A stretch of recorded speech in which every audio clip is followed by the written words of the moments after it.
What recent NFL history says about Antonio Pierce's decision not to go for it on 4th and 1. That plus a whole lot more on today's edition of the Locked On Raiders podcast for Tuesday, September 10th, 2024.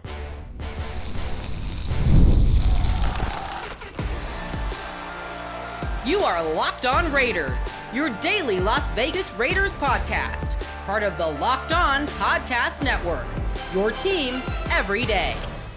And welcome in, Raider Nation, to another edition of the Locked On Raiders podcast. Thanks so much for making the show your first listen of the day. Make sure you subscribe or follow for free on YouTube or wherever you get your podcasts to get the latest edition of the show as soon as it becomes available. And as always, if you're checking us out on YouTube, you know we appreciate that. The show continues to grow each and every day, and that's because of your support and because of my man Ari, who does a fine job each and every day making sure we're on YouTube, looking good and sounding good. Without Ari, there is no Locked On Raider podcast YouTube page. He does a great job, and we definitely appreciate him. Check him out on Twitter at Ari Produces. You can hit me up as well at your boy Q254. And we got the Locked On Raider podcast voicemail line, 707-654-4693. That's where you leave a message, either a call or a text, and I play it back in the show if I have enough time. And I'll do that coming up in segment number 3. Got a ton of feedback, as you can imagine, based off the game on Sunday, Raiders losing to the Chargers 22-10. So tons of feedback. We'll get to as much as possible coming up in segment number 3. Segment number 2, I want to continue to talk about the Raiders offense, since Antonio Pierce had an opportunity to speak with the media on Monday, hear what he had to say about a couple different situations and scenarios, and really kind of thoughts on how the Raiders can open up their offense. 10 points is not going to cut it. We know that. Don't want to panic or think the sky is falling. It is only week 1. It's a very long season. There's 17 games and 18 weeks guaranteed, and anything else that's earned is gravy and extra. Obviously, we're hoping that the Raiders earn extra, but there's 16 more games at least guaranteed. So what do the Raiders need to do to really get this offense jump-started? We'll focus in on that coming up in segment number 2 of today's Locked On Raiders podcast. Here in segment number 1, as I always do, news and notes of the day. So let's go ahead and jump right into it. And as I mentioned, got an opportunity to catch up with Antonio Pierce at the Raiders facility earlier on Monday around 11 o'clock in the morning. Also got an opportunity to talk to Christian Wilkins. Normally they don't make players available on Monday. It's usually just the head coach, but he also met with the media as well and talked about his first game as a member of the Raiders and, what it's like playing next to Max Crosby, what it was like for Raider Nation to show up at SoFi Stadium and really show out. And I don't want to take anything away from Raider Nation. Everyone, and there's a lot of folks that listen to this show, this podcast, the Locked On Raiders podcast, that were at that game on Sunday. I got to give you so much credit for showing up and showing out and really being able to let your voice be heard. And unfortunately, your support, your faith, your backing of the team was not rewarded with the Raiders W. But man, Raider Nation really showed up and showed out. So Christian Wilkins talked to us about the defense, talked about what one little misstep here, misstep there, what happens from a relatively good performance from the defense. Matter of fact, a really good performance, as a matter of fact, from the defense, but a couple big plays here and there, and all of a sudden it looks totally different. Like the Chargers gained, I want to say, like 94 of their rushing yards on 3 plays, and the rest of it was not very good, right? The Raiders did a really good job stopping the run, but it was those 2-3 plays that really hurt them. But what was one of the big conversation points, we talked about it quite a bit on Monday's podcast, was the fact that Antonio Pierce did not go for it on 4th and 1. Right, from the Chargers 43, less than 8 minutes left to go in the game, and he decided that he was going to punt because, he had more faith in the defense and didn't have as much confidence in the offense. So, I knew I was going to ask him about that at the Raiders facility on Monday, but on my way to the facility, I was listening to ESPN radio, and I was listening to Carlin vs. Joe, and heard Joe Fortenbaugh, who's a very heavy when it comes to analytics, him break down this little nugget about, the last time that some coach decided not to go for it from 4th and 1 in that scenario. Here's Joe Fortenbaugh from Carlin vs. Joe on ESPN, what he had to say about that scenario. Antonio Pierce is not going to be long for this job. Not long for this job at all. Did anyone see that scenario about halfway through the 4th quarter? The Raiders are down about a touchdown. They're down 6, they're down 7. They're 4th and short from the Charger territory. Pierce sends out the punting unit. Yeah. The Chargers say thank you, catch the punt, drive down the field and score, make it a 2-score game and put it out of range. Yeah. What are you doing? Here's some perspective on that. ESPN Analytics. What is it? The Raiders are the first team to punt in opposing territory when trailing by 1 score in the 4th quarter on 4th and since the 2016 Bills. It hasn't no happened one in 8 years? has been that conservative since the 2016 Bills, who, spoiler alert, were not very good. Wow. That, if you're Antonio Pierce, you know what? The shine has worn off. Last year, you were a fun story. That is embarrassing. So there you go. You hear from Joe Fortenbaugh talking about that hadn't happened since 2016. The Buffalo Bills were the last team to decide not to go for it on 4th and 1. And again, I'm not an analytics guy. I'll tell you that all the time. I know that they play a heavy role in sports. I know that they play a heavy role in football. I know the whole PFF, those numbers and all that. And I get it. And I know that, like I said, there's a role there. There's actually one of the guys on the staff is the analytic guy, right? The guy that breaks down the analytics and relays them to the coaches. But I'm not that guy. But based off the eye test, I thought it was a bad decision. I said it immediately when the Raiders decided not to go for it on 4th and 1. So I just asked AP at the Raiders facility on Monday about, does he second guess himself? What goes into the process of, thinking about deciding to go for the 4th and 1 or not going for the 4th and 1? I know you were asked about the 4th and 1 decision last night, but just is it ever second guessing yourself on that decision, or is it, how does that kind of play, fill out that process? Yeah, I get analytics. I get, what's been going on, but the ball's at the 8-yard line. Our defensive time is only giving up 200 yards of total offense.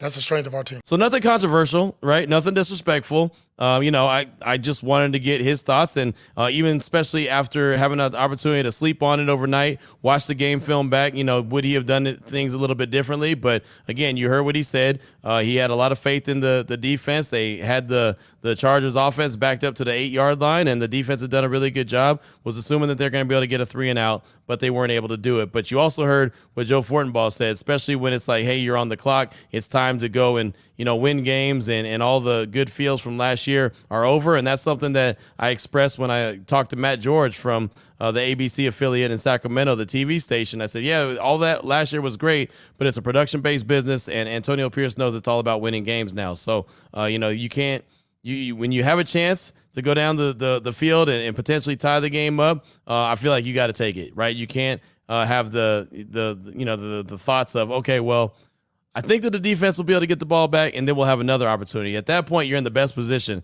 The offense hadn't shown you too much of anything, so you might as well take the shot while you're there at the 43-yard line. I mean, again, he went for it on 4th and 1 from his own end of the field early in the game. Some could say that was a bad decision. I would say that, okay, that's at least being aggressive, but if you're going to do it in the first half, in the first quarter, do it in the fourth quarter when it's winning time, right? It's just, as far as I'm concerned, it's that simple. Now, another thing that I wanted to bring to the table, another sound from Antonio Pierce, what he had to say at the Intermountain Health Performance Center on Monday was about the 2 penalties, something I emphasized on Monday's show, that they only had 2 penalties for 15 yards. But obviously, a couple of those penalties were actually pretty big plays. One that eliminated a fumble that the Raiders defense had caused. And, another one was an offsides that eliminated another play. But here's Antonio Pierce talking about the 2 penalties, and then he brought up the fight at the end as well. We had 2 penalties, which, one was costly because it was on a big run, and then we had the offsides penalty.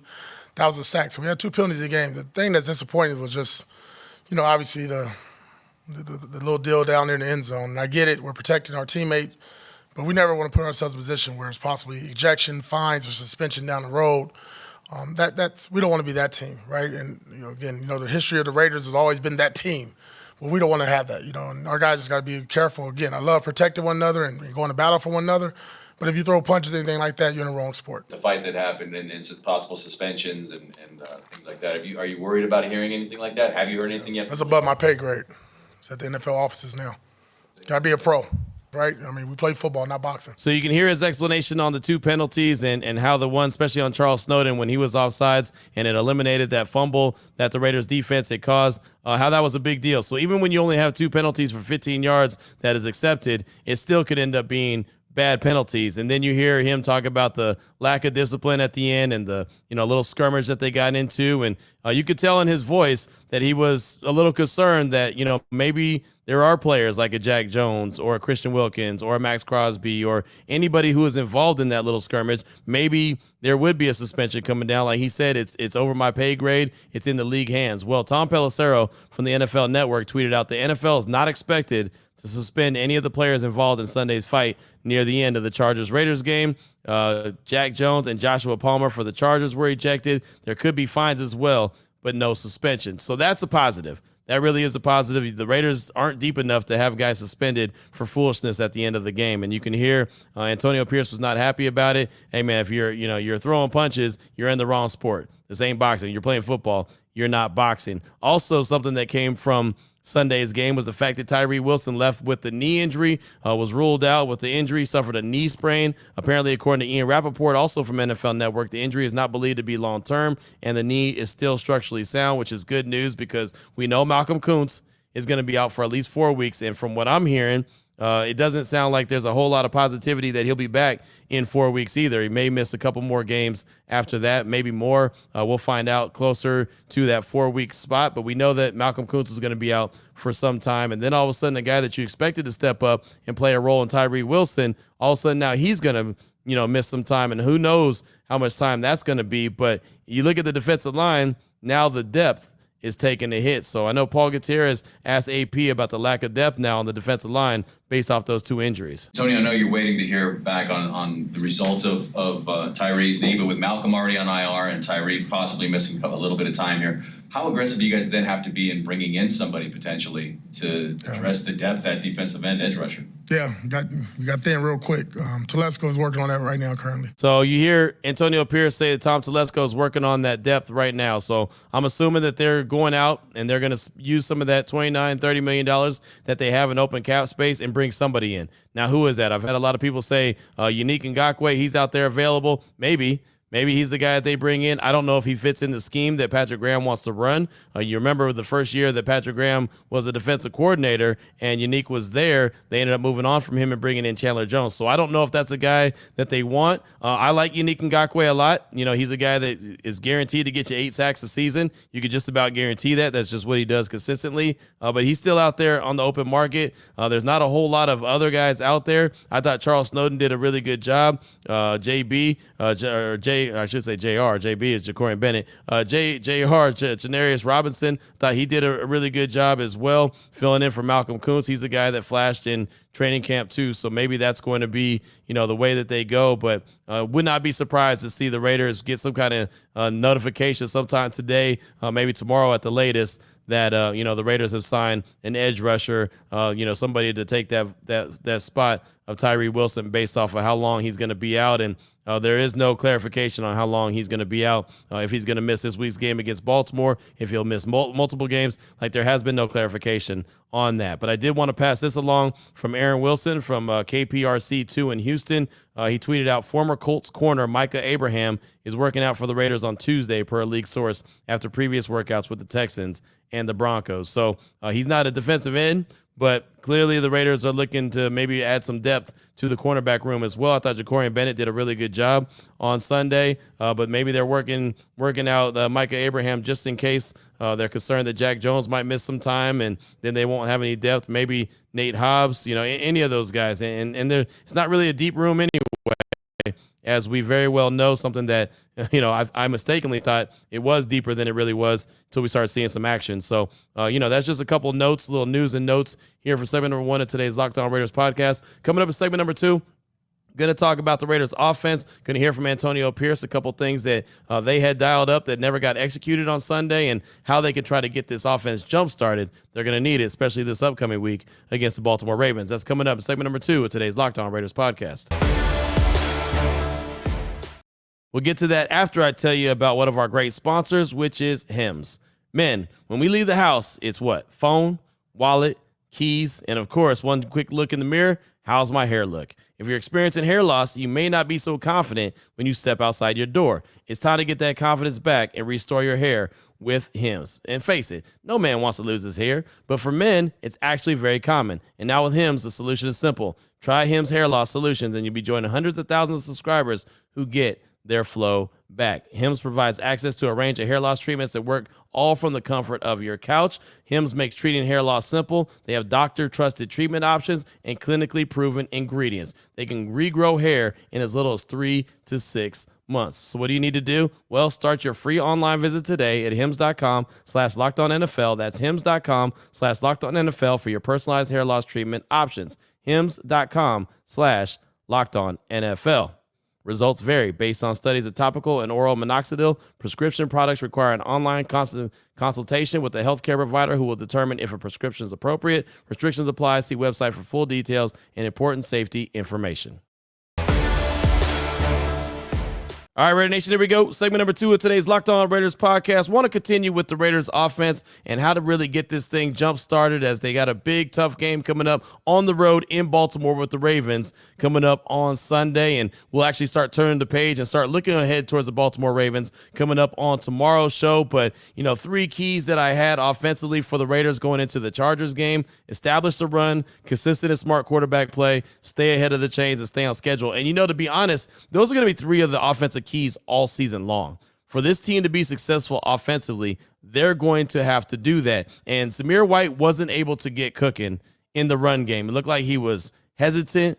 Didn't really look like he was running with a very good pad level. That's something AP talked about on Monday when we got a chance to talk to him. Just didn't look like he was ready to go. And that was kind of a surprise, except for it wasn't. Right, I mentioned multiple times that the running backs really didn't get too much burn in training camp and the preseason because they were doing the quarterback competition. So there was a lot of passing and there was not a lot of attention on the run game. So I feel like that suffered a little bit. Now, the good thing is Alexander Mattison came in the game pretty early and did a good job. Thought he did a really good job, and even catching the ball in the backfield, and that's how the Raiders scored their touchdown on a play that probably shouldn't have gone for a touchdown.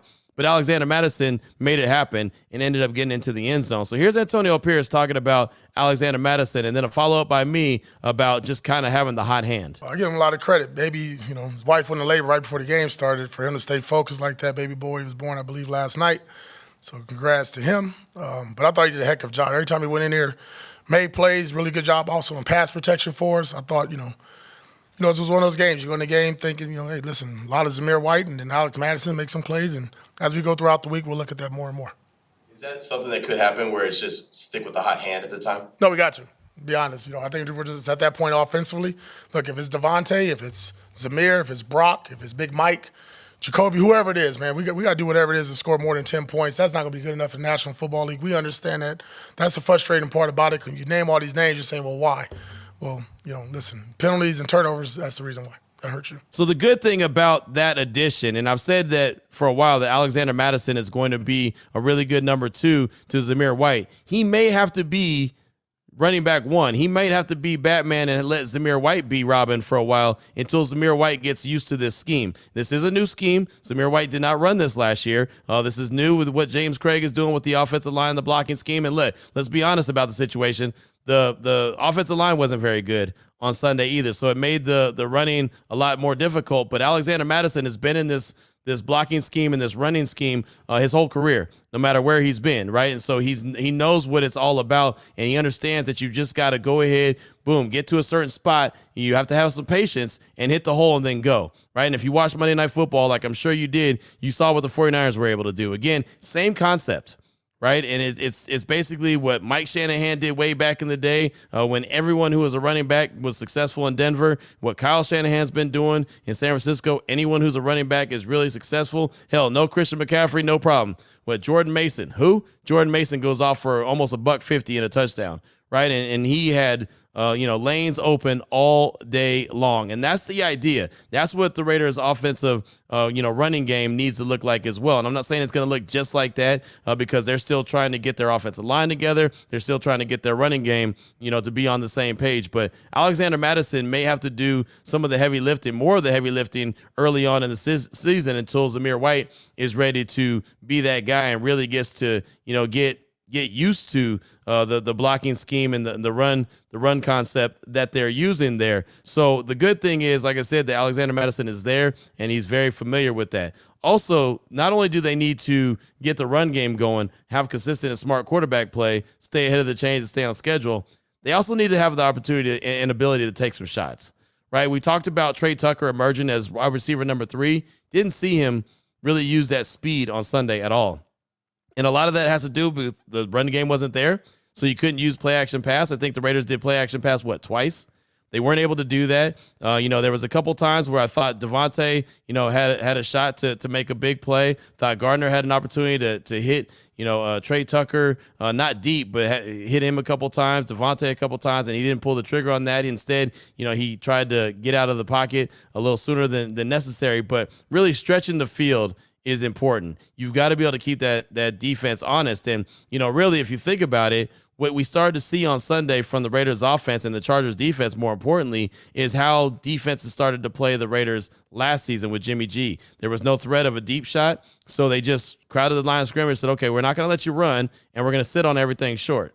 And that's really what the Chargers started to do. So Antonio Pierce, I believe Hondo was the one who asked him about being aggressive and, letting it rip, even though he wants to have ball control. He wants to win the time of possession, which the Raiders did on Sunday, but that didn't result in points. So here's Antonio Pierce on the offense looking to be aggressive. I think when you look at the offense, we look at the end result. There was a lot of plays called in the passing game that was to be aggressively thrown down the field. A lot of things factor into that. Protection, guys open, quarterback, all that stuff goes into play. So when I say ball control, I want to keep our defense fresh. And I want to be able to finish games in the fourth quarter like what happened to us. A big part of our game is our identity and being physical and being styled at the line of scrimmage, and that didn't happen yesterday. Defensively, it did until the fourth quarter, and they cracked us. And, it was a couple fits. It was, again, all fixable things. But when you talk about our offense, we got playmakers. We got to get the ball into their hands. We got to protect better. And we got to make, quicker decisions at the quarterback position. It all goes into play. It's a group effort. It's not on one individual. Yes, sir. Very important that they take a couple shots a game. You've got the speed of Trey Tucker. You've got the speed of DJ Turner. You have to use it. There has to be an opportunity where you take those shots. And again, it goes back to the run game. It goes back to the offensive line. If play action pass works, then ideally you could take a shot there. I mentioned how I didn't like the fact that the Raiders, picked up 9 yards on first down. Minshew hits Jacoby Myers, goes 9 yards, and then tries to run the ball the next two plays and isn't able to get it, isn't able to pick up a first down. That 2nd and 1 should have been a shot. That 2nd and 1 immediately should have been a deep shot or at least a big play, because then you have the confidence, or at least you should feel like you have the confidence to be able to pick up 3rd and 1, right? Instead, just kind of run the ball into the back of the offensive line. That's not going to work. They've got to be able to keep defenses honest, right? And I know it's going to be tough this week because Baltimore has some dudes up front, just like the Chargers had some dudes up front that can get to the quarterback. The Ravens also have some dudes on all levels that can make plays on the ball. The Baltimore Ravens are going to be able to get after the ball, but to keep them honest, you cannot allow them to just crowd the line of scrimmage and stop the run and then sit on everything underneath. You can't. That's going to be a recipe for disaster. I know most Raider fans are going into this game on Sunday against the Ravens not feeling very confident about it, and I don't blame you, right? And I don't feel confident about this game because I just saw the Raiders put up 10 points against the Chargers, a team that I definitely believe the Raiders could have beat. The way that, a few self-inflicted wounds, and all of a sudden they're on the wrong ends of things, and they're looking up to a 22-10 loss, and someone, for your casual fan who didn't actually watch the game but just went through the box scores on ESPN.com or wherever they get their box scores from, said, oh, the Chargers blew out the Raiders. Nah, they didn't really. The Raiders blew out the Raiders, right? The Raiders had so many self-inflicted wounds that it cost them the game on Sunday. So that run game has got to continue to be established. If Zamir White can't do it early on, Alexander Madison's got to be the guy. Just continue to feed him, because at least he's comfortable. He's a veteran. He's been there, done that. Now, when he had the chance to be the starter in Minnesota, he wasn't fantastic, but that's fine.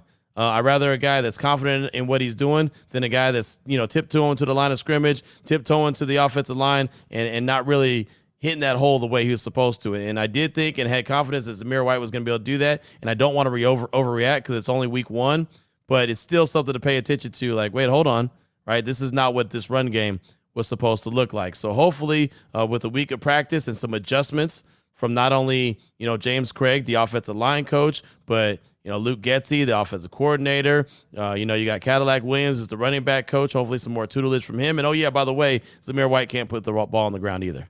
Right, you can't put the rock on the ground. You can't turn the ball over. This team is not going to be good enough. Something I stressed so much throughout the offseason and training camp preseason. This team is not going to be able to overcome self-inflicted wounds. We saw the Raiders have self-inflicted wounds on Sunday, and it did not result in a victory. They are not that team that's just going to be able to, oh, well, that was a mistake, but that's okay. We'll get them this next time. They're not going to be able to do that consistently. They're trying to win with the defense. So if that's the case, you have to be really stinking good on offense and hope that your defense is playing just about lights out, right? I know that there's going to be mistakes made. I get that. So I'm not going to try to hammer the defense. I know some is angry because they gave up those runs at the end, and I get that. Even Antonio Pierce said, hey, when we needed them to buckle down, they weren't able to do it. They've got to be better at that. And I'm sure that the defense feels the same way. But the offense has got to do their share of the heavy lifting as well. So the offense has to try to be aggressive at times when those calls are called and dialed up, as AP said they were dialed up. You've got to be able to take a couple of them. You've got to be willing to take a couple shots. If they don't take a couple shots, this offense is going to really, really struggle, and the run game is a must. It's a non-negotiable. You have to have it. What is Luke Getsy going to do? What are they going to do as they get ready for the Baltimore Ravens? Well, we'll find out sooner rather than later. Matter of fact, the coordinators, Luke Getsy, Patrick Graham, they'll speak to the media coming up on Thursday. Antonio Pierce will speak again on Wednesday, and obviously be on to Baltimore. Week 2 action. Again, it's only one game. Not going to, act like the sky is falling. Just was not the performance you wanted to see out the jump when the Raiders are trying to get off to a hot start. But what's on your mind? Your calls and texts are coming up next. 707-654-4693. That's the Locked On Raider podcast voicemail line. That's next. Before we get to that, though, I do want to tell you about another great sponsor here on the show, which is FanDuel. And you've heard me talk a lot about FanDuel. It's America's #1 sports book. Well, right now, they've got something a little different for you. Now through September 22nd, all FanDuel customers can bet $5 and get a 3-week free trial of NFL Sunday Ticket from YouTube and YouTube TV. Then, with the YouTube TV base plan, you'll be able to watch every regular season Sunday afternoon out-of-market game. All you need is a Google account and a current form of payment, and you can cancel at any time. So you can watch Raider games no matter where you're at. You could be in New York, you could be in Texas, hell, you could be in the Bay Area, because that's not guaranteed that you're going to get all the Raider games. It doesn't matter where you're at. You can watch all the Raider games. You just got to go ahead and check out FanDuel. Visit FanDuel.com and download America's #1 sportsbook. Here we go, Raider Nation. Segment number 3 of today's Locked On Raiders podcast. Your calls and texts straight off that Locked On Raider podcast voicemail line, 707-654-4693. Let's start off with a call from Luis in the 661. He's calling to talk about the Raiders' rushing attack and what they did not have as part of the game plan. Here he is, Luis in the 661. Hey, Q. It's Luis from the 661 here in California, Baco, California. I was thinking about the game yesterday and just the fact that none of the snaps I didn't see no fullback in the back of the backfield. Back in the day, I remember growing up watching Reese line up at fullback all the time. We had Ingold, and when Josh Jacobs had that record-setting when he was the leading rusher, they had that big German guy from the Patriots that McDaniels brought in. And, hey, maybe we need a fullback back there already. I just wanted to say that. And, the Chargers had their fullback back there. And I remember watching the Lions game. They had their fullback back there. I just don't remember seeing any fullbacks for the Raiders. Maybe I'm wrong. I'll have to rewatch the game.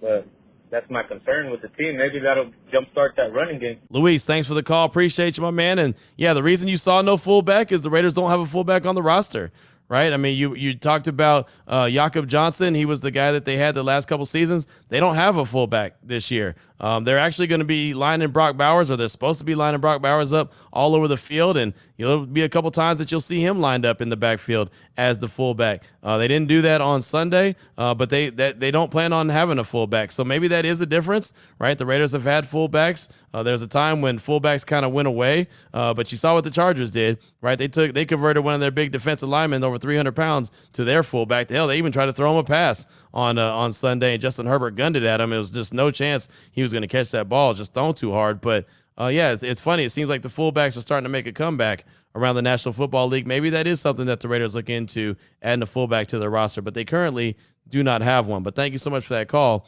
I do appreciate you. Up next, got a text from B Sturdy Raider. Said, what's up, Q?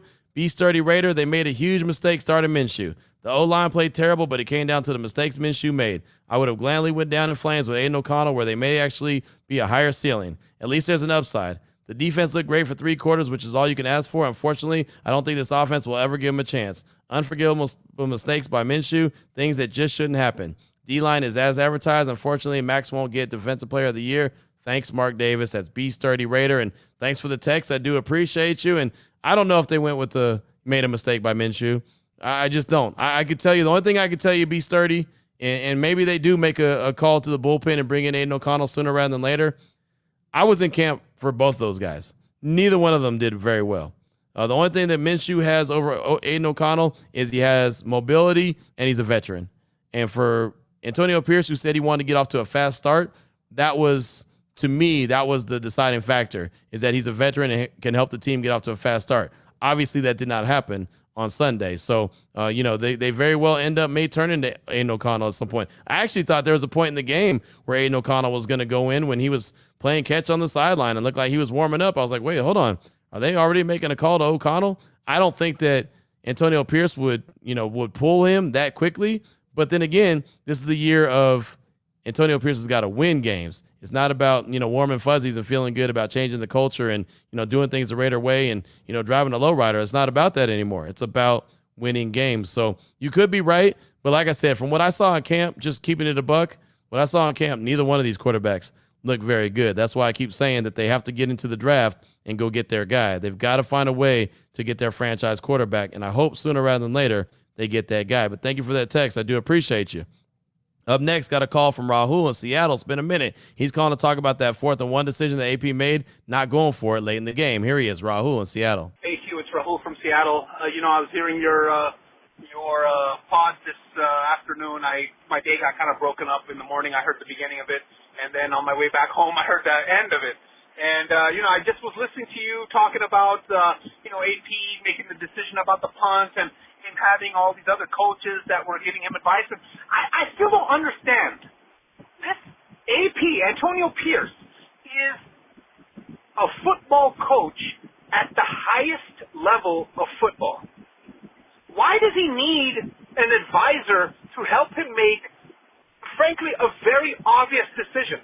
An 8-year-old kid playing Madden knows that you have to go for it there. For the reasons that you mentioned. You don't know if you're going to get the ball back. You don't know how much time you're going to get the ball back with. You don't know what field you're going to get, what part of the field you're going to get the ball back. This is an issue of assessing risk and making the right decision based on risk. And, this is something every head coach in, frankly, every level of the sport should know. Clock management, time management, making these kinds of decisions, going for it. These are decisions that every coach should know. They should not need advisors and helpers and all this. And I just don't understand why AP needs all this. This is a very, very basic decision.